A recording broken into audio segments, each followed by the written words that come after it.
اور یہ ظاہر نہ ہونے دوں کہ اس سے کوئی کوتاہی یا دانستہ یا غیر دانستہ طور پر ہوئی تھی۔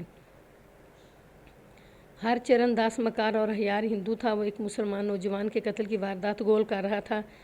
میں نے پکا ارادہ کر رکھا تھا کہ اس کے خلاف تو ہم رپورٹ ضرور لکھیں گے۔ انسپکٹر انڈریو تو اور ہی زیادہ غصے میں تھا۔ بہرحال ہر چرن کو میں نے جھوٹی تسلیاں دیں اور کہا کہ اسے سزا دلوا کر مجھے کچھ نہیں ملے گا اور میں ایسی حرکت بالکل بھی نہیں کروں گا۔ اس نے کہا کہ میں اس پر پردہ ڈالے رکھوں تو وہ میری کچھ خدمت بھی کر دے گا۔ اس کا مطلب رشوت تھا۔ میں نے مسکراتے ہوئے اس کے کندھے پر تھپکی دی اور جھوٹا وعدہ کیا کہ میں بغیر کسی خدمت کے اسے بچائے رکھوں گا۔ جھوٹے کے ساتھ بہترین رویہ یہی ہوتا ہے کہ اس کے ساتھ جھوٹ بولا جائے۔ ہم نے موقع کے تینوں گواہوں کو اکٹھے ہی بٹھا لیا۔ ان میں 2 ہندو تھے اور ایک مسلمان۔ یہ میں پہلے بتا چکا ہوں کہ ان تینوں نے پہلے روز تھانے میں کیا بیان دیا تھا۔ یہ ہمیں تھانے سے معلوم ہو چکا تھا اور فائل میں بھی موجود تھا۔ پھر بھی ہم نے انہیں کہا کہ وہ یاد کر کے اور ذہن پر زور دے کر بتائیں کہ انہوں نے مقتول کو کس طرح قتل ہوتے دیکھا تھا۔ انہوں نے بالکل وہی بیان دیا جو وہ پہلے دے چکے تھے۔ میں نے اور انسپکٹر انڈریو نے کئی سوال پوچھے اور بہت کوریدا، جیسے بال کی کھال اتارنا کہتے ہیں۔ انہوں نے کوئی نئی بات نہ بتائی۔ میں نے ان قاتلوں کی شناخت کی بات کی تو انہوں نے بتایا کہ وہ دونوں نے اپنے منہ اور ناک رومالوں سے اس طرح ڈھانپے ہوئے تھے کہ رومال چہروں پر بندھے ہوئے تھے۔ شناخت نہ کر سکنے کی دوسری وجہ یہ تھی کہ وہ کچھ دور تھے اور صبح کی روشنی ابھی سفید نہیں ہوئی تھی۔ یہی نظر آتا تھا کہ 2 آدمی ایک آدمی کو مار پیٹ رہے ہیں اور وہ بھاگے جا رہے ہیں اور دور تانگا کھڑا ہے۔ حملہ آور جب تانگے کی طرف بھاگ رہے تھے تو یہ تینوں اور کچھ آدمی بھی مقتول کی طرف دوڑے۔ اس طرح یہ تینوں قریب آگے اور وہاں سے تانگے اور گھوڑے کو اتنی اچھی طرح دیکھ لیا کہ تانگے کا رنگ اور گھوڑے کا رنگ بھی انہیں ٹھیک نظر آیا، لیکن تانگے میں جو آدمی بیٹھا تھا اس کا چہرہ سامنے نہیں تھا۔ ان سے کوئی نئی بات معلوم نہ ہو سکی۔ میرے ایک سوال کا جواب دیتے انہوں نے بتایا کہ ہرچرن داس نے انہیں بھی تھانے بلایا ہی نہیں تھا۔ تینوں کو ہم نے فارغ کر دیا۔ تانگے اور گھوڑے کی نہایت اچھی اور واضح نشانیاں مل گئی تھیں۔ یہ کسی کا پرائیویٹ تانگا تھا۔ دلی جیسے بڑے شہر میں ایک خاص رنگ کے تانگے کو ڈھونڈنا کوئی آسان کام نہیں تھا، لیکن ہمیں ناممکن کو ممکن کر دکھانا تھا۔ تانگا کرائے کے لیے ہو یا پرائیویٹ، اس کا لائسنس بنوانا پڑتا ہے۔ اس زمانے میں کاریں بہت کم تھیں اور بعض امیر لوگ اپنے پرائیویٹ تانگے رکھ لیتے تھے اور ان کے باقاعدہ لائسنس بنوائے جاتے تھے۔ ہم دونوں نے اس سلسلے میں یہ کارروائی کی کہ میونسپل کارپوریشن کے دفتر میں چلے گئے جہاں سے تانگوں کے لائسنس بنوائے جاتے تھے۔ ہم نے اپنا تعارف کرایا تو فوراً تمام ریکارڈ ہمارے آگے رکھ دیا گیا۔ میں نے متعلقہ اہلکار سے کہا کہ وہ پرائیویٹ تانگوں کا ریکارڈ دکھائے۔ وہ دیکھا تو کل 60 یا غالباً 65 پرائیویٹ تانگے لائسنس یافتہ تھے۔ میں نے یہ سارا ریکارڈ چیک کیا۔ میں یہ دیکھ رہا تھا کہ سنگیتا کے باپ کا پرائیویٹ تانگا ہے یا نہیں۔ اس ریکارڈ میں اس کا نام نہیں تھا۔ میں نے یہ بھی دیکھا کہ ہندوؤں کے نام پر بہت ہی کم تانگے تھے، زیادہ تر مسلمانوں کے نام تھے یا چند ایک پارسی تھا یا انگریز یا اینگلو انڈین تھے۔ مشکل یہ پیدا ہو رہی تھی کہ اس ریکارڈ میں تانگے کی اتنی سی تفصیل تھی کہ یہ تانگا کرائے کے لیے چلایا جا رہا ہے یا پرائیویٹ۔ اس میں تانگے کے رنگ اور قسم اور گھوڑے کی کوئی نشانی نہیں دی گئی تھی۔ ان تفصیلات کی ضرورت بھی نہیں تھی۔ بہرحال یہ اطمینان ہو گیا کہ ریکارڈ موجود ہے جو ضرورت کے وقت کام آئے گا۔ وہاں سے اٹھے ہم ٹریفک پولیس کے ہیڈ کوارٹر چلے گئے۔ ایک ایس پی سے ملے۔ خوش قسمتی سے وہ انگریز تھا۔ انسپکٹر انڈریو نے اسے واردات سنا کر بتایا کہ قاتل ایک پرائیویٹ تانگے میں بیٹھ کر بھاگے تھے۔ تانگے اور گھوڑے کے رنگ بھی بتائے۔ اس انگریز ایس پی نے کہا کہ وہ تمام ٹریفک پولیس کو یہ حکم دے گا کہ اس رنگ کا تانگا اور اس رنگ کا گھوڑا نظر آئے تو اسے پکڑ لیں۔ میرا خیال یہ تھا اور انڈریو کی بھی یہی رائے تھی کہ قاتل اگر عقل مند ہوئے تو وہ اس تانگے اور گھوڑے کو کچھ عرصہ باہر نہیں لائیں گے۔ ہمیں اس کے باوجود ملزم کا سراغ لگانا تھا۔ یہ تفتیش ایسی پھیلی ہوئی تھی کہ میں لکھ تو رہا ہوں لیکن پتہ چل رہا ہے کہ کچھ باتیں چھوڑتا جا رہا ہوں۔ مثلا اپنے دفتر میں آ کر جب ہم میونسپل کارپوریشن کے دفتر کو چلے تھے تو اس سے پہلے اپنے 2 مخبروں کو بلوایا تھا اور انہیں کہا تھا کہ وہ سنگیتا کے منگیتر کے متعلق تفصیلات فراہم کریں۔ ایسی ہی کچھ اور چھوٹی چھوٹی کاروائیاں تھیں جن کا میں ذکر نہیں کر رہا۔ اسی روز شام 4 بجے کے بعد ہم دونوں انسپکٹر ہاکی کے گراؤنڈ میں چلے گئے۔ بہت سے لڑکے ہاکی کھیل رہے تھے۔ ہم دونوں پرائیویٹ کپڑوں میں تھے۔ ہمارے پاس اپنے کارڈ تو تھے، پھر بھی ہم ایک باوردی ہیڈ کانسٹیبل اور 3 باوردی کانسٹیبلوں کو ساتھ لیتے گئے، جس سے ہمارا مطلب یہ تھا کہ پولیس کا کچھ روب ہو۔ پاکستان اور بھارت کے لوگ پولیس کی وردی سے مرعوب ہوتے ہیں۔ ہم نے کھیل رکوا دیا اور مقتول کی ٹیم کے لڑکوں کو اپنے پاس بلایا۔ تمام لڑکے پڑھے لکھے تھے۔ ہم نے ان پر کوئی روب نہ جھاڑا بلکہ با اخلاق طریقے سے اپنا تعارف کرا کے انہیں اپنے کارڈ بھی دکھا دیے. انہیں کہا کہ ان سے کچھ پوچھنا چاہتے ہیں. ہم یہ دیکھ کر مطمئن ہو گئے کہ تمام لڑکے کنی کترانے کی بجائے تعاون کے لیے تیار ہو گئے. ٹیم کا رکن ایک جوان سال ہندو تھا. اس نے اپنی ٹیم کی نمائندگی کرتے ہوئے کہا کہ ہم جیسا کہیں گے وہ ویسا ہی کریں گے اور ہم انہیں بتائیں کہ انہیں کیا کرنا ہے. میں نے انہیں بتایا کہ کل صبح 9 بجے CIA کے ہیڈ کوارٹر پہنچ جائیں. انہیں دفتر کا اتا پتہ اور محلِ وقوع بتا دیا. ابھی ہم سنگیتا اور اس کے باپ کو نہیں چھیڑنا چاہتے تھے. پہلے ان کے لیے مضبوط جال تیار کرنا ضروری تھا. ہم نے اپنے ہیڈ کوارٹر میں جا کر اپنے مخبری کے نظام کو ایک لائن دے کر مصروف کر دیا اور کچھ ہدایات دیں. اگلی صبح ہاکی ٹیم کے 13-14 لڑکے آ گئے. میرے اندازے کے مطابق ان کی عمریں کم سے کم 18-19 سال اور زیادہ سے زیادہ 25-26 سال تھیں. ان کا کیپٹن 25-26 سال کا معلوم ہوتا تھا. یہ شخص مجھے کچھ زیادہ ہی اچھا اور عقل والا لگتا تھا. ٹیم میں ایک سکھ تھا، 5-6 مسلمان تھے، باقی سب ہندو. ہم نے سب کو الگ الگ اپنے تفتیشی کمرے میں بٹھا دیا اور پوچھ گچھ شروع کر دی.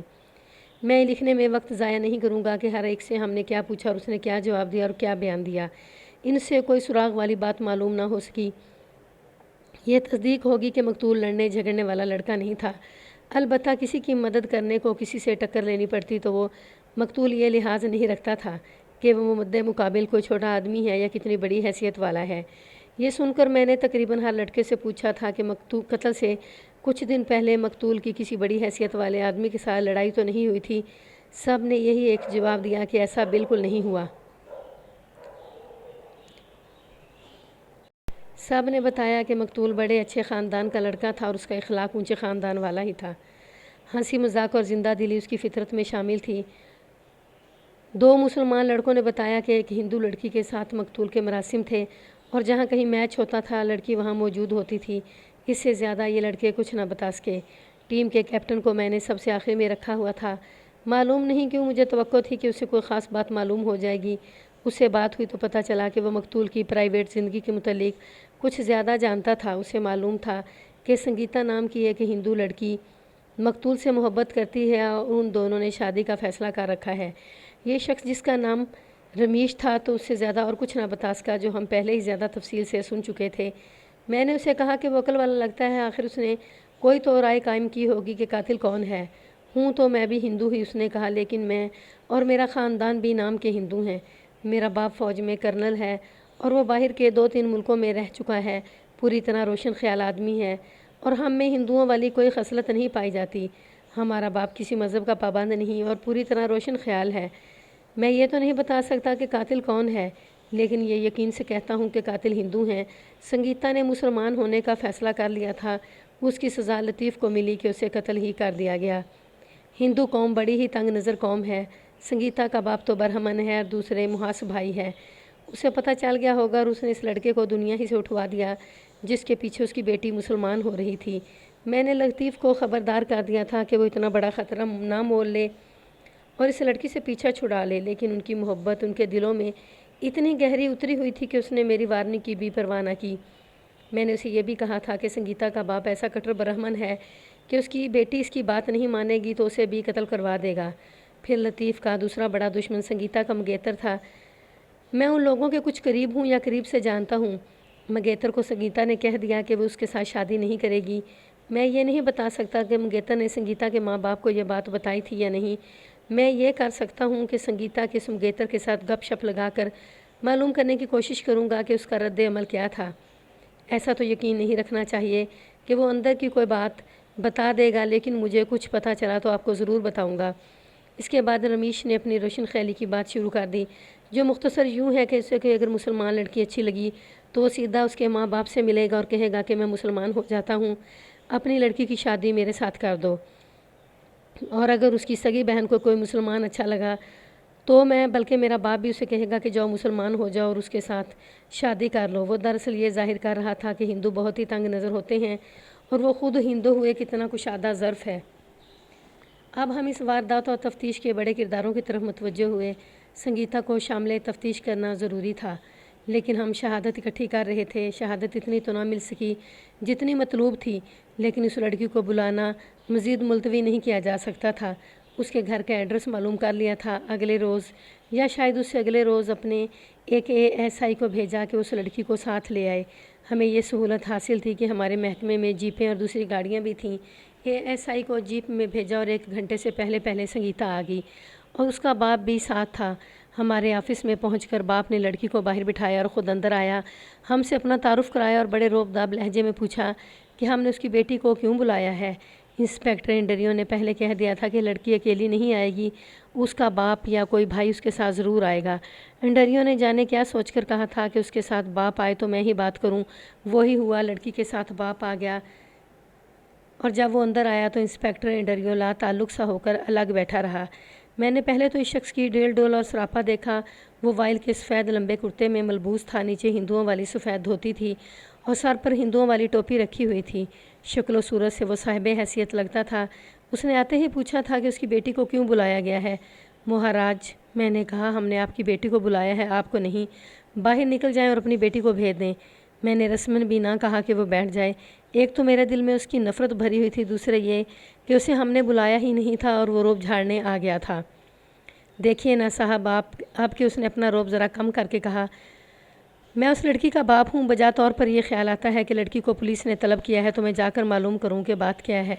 لالا جی مہاراج، میں نے ذرا طنزیہ لہجے میں کہا، ایک انسان کا بچہ قتل ہو گیا ہے۔ یہ کیس تھانے سے ہٹا کر کرائمز برانچ کے حوالے برائے تفتیش کیا گیا ہے۔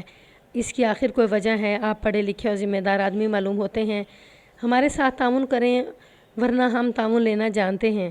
آپ کی بیٹی کی عزت اور آبرو کے ذمہ دار ہم ہیں۔ جتنی دیر وہ ہمارے ساتھ رہے گی آپ بڑے شوق سے باہر بیٹھے رہیں اور جب ہم اجازت دیں تو بیٹی کو اپنے ساتھ لے جائیں۔ آپ میرے ہندوستانی بھائی ہیں۔ اس نے ہندوؤں والی منافقت کو پیار میں چھپانے کے لیے کہا اور میرے قریب والی کرسی پر بیٹھ گیا۔ آنکھ سے ہلکا سا اشارہ انڈریو کی طرف کر کے آہستہ سے بولا، یہ گورا اردو تو نہیں جانتا ہوگا؟ نہیں، میں نے جھوٹ بولا، یہ صرف انگریزی بولتا اور سمجھتا ہے، اردو کا ایک لفظ بھی نہیں جانتا۔ میں نے پہلے بھی لکھا ہے کہ انسپیکٹر انڈریو روانی سے اردو بولتا اور سمجھتا تھا اور مجھ سے پنجابی بول چال سیکھ رہا تھا۔ سنگیتا کے باپ نے میری بات کو سچ سمجھ کر میری چاپلوسی شروع کر دی۔ میں نے اسے پوچھا کہ آخر اس کا مطلب کیا ہے۔ وہ چاہتا یہ تھا کہ اس کی بیٹی کو شامل تفتیش نہ کیا جائے، جو میں مان نہیں رہا تھا۔ اس نے مجھے یہ مشورہ دیا کہ اس انگریز انسپیکٹر کو میں کسی طرح سمجھا دوں اور وہ مجھے کچھ رشوت دے دے گا اور میں اس کی بیٹی کو باہر ہی سے چھٹی کرا دوں۔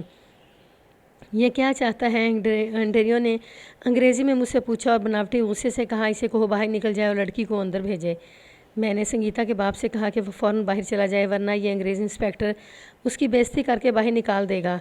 لالا بڑی تیزی سے اٹھا اور باہر نکل گیا۔ مجھے اس پر شک ہے، انڈریو نے مسکراتے ہوئے کہا، اگر میں نہ بول پڑتا یہ تو تمہارے ہاتھ میں کچھ رقم دے دیتا۔ تم نے یہ اچھا مذاق کیا ہے کہ میں اردو نہیں جانتا۔ ہم ہنس رہے تھے کہ بڑی ہی حسین اور بڑے دلکش جسم والی لڑکی کمرے میں داخل ہوئی۔ اس کے نقش و نگار میں بڑی ہی جاذبیت تو تھی ہی، میں اس کے جسم کی ساخت سے زیادہ متاثر ہوا۔ بڑا موزوں قد اور جسم کی بناوٹ میں ایک خاص کشش تھی۔ اسے ہم نے اپنے پاس بٹھا لیا اور میں نے کہا کہ وہ دل سے گھبراہٹ اور خوف نکال دے اور بالکل فری ہو کر بات سنے اور کرے۔ میں نے یہ بھی کہا کہ اس پر کوئی الزام نہیں، کچھ باتیں پوچھنی ہیں۔ انسپیکٹر انڈریو نے میری طرف دیکھا۔ اس کے دیکھنے کے انداز سے میں سمجھ گیا کہ وہ کیا چاہتا ہے۔ میں نے سر اوپر نیچے نہایت آہستہ سے ہلایا تو انڈریو اٹھ کر باہر نکل گیا۔ اس کا مطلب یہ تھا کہ میں اس لڑکی سے اکیلے میں بات کروں۔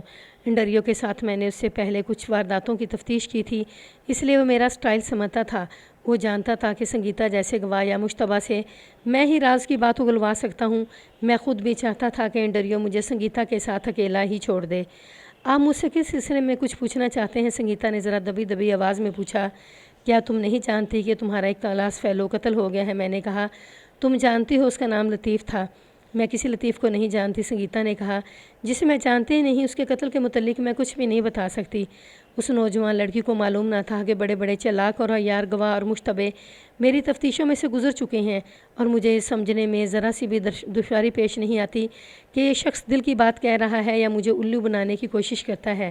میں نے سنگیتا کو پہلی بار دیکھا تھا، مجھے تو یہ معلوم ہی نہیں تھا کہ اس کا بات کرنے کا قدرتی انداز کیا ہے، لیکن میں نے محسوس کر لیا کہ یہ لڑکی جو کچھ کہہ رہی ہے یہ اسے مجبور کر کے کہلوایا جا رہا ہے اور اس کا یہ انداز قدرتی نہیں۔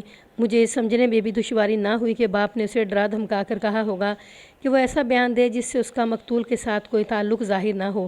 سنگیتا، میں نے اپنی کرسی اس کی کرسی کے قریب کر کے پیار سے کہا، میں مسلمان ہوں، میرا نام ملک احمد یار خان ہے، میری ہمدردیاں تمہارے ساتھ ہیں، اس وقت بھول جاؤ کہ میں پولیس آفیسر ہوں۔ تمہاری پردہ پوشی کو میں اپنا فرض سمجھتا ہوں۔ تم نے شاید دیکھا نہیں کہ میں نے اس انگریز انسپیکٹر کو اشارہ کر کے کمرے سے باہر بھیج دیا ہے۔ یہ میرا ساتھی ہے، پھر بھی اسے ساری باتیں نہیں بتاؤں گا جو تم مجھے بتاؤ گی۔ سنگیتا نے میرے منہ پر نظر ڈالی اور پھر اس نے سر جھکا لیا۔ اگر اس کا واقعی مقتول کے ساتھ کوئی تعلق نہ ہوتا اور میں اسے کہتا کہ مقتول کو وہ جانتی تھی اور اس کے قتل کی بیک گراؤنڈ کو جانتی ہے، تو وہ تڑپ تڑپ کر اور اچھل اچھل کر انکار کرتی اور کہتی کہ میں اس پر کس بنیاد پر شک کر رہا ہوں۔ لیکن اس کا انداز کچھ اور تھا اور یہ انداز اس کا اپنا نہیں تھا۔ اس نے سر اٹھا کر ایک بار میری طرف پھر دیکھا۔ اب میں نے اس کی آنکھوں میں ایسی سرخی دیکھی جو آنسوؤں کا پیش خیمہ تھی۔ وہ رونے پر آ گئی تھی اور آنسو روکنے کی بے انتہا کوشش کر رہی تھی۔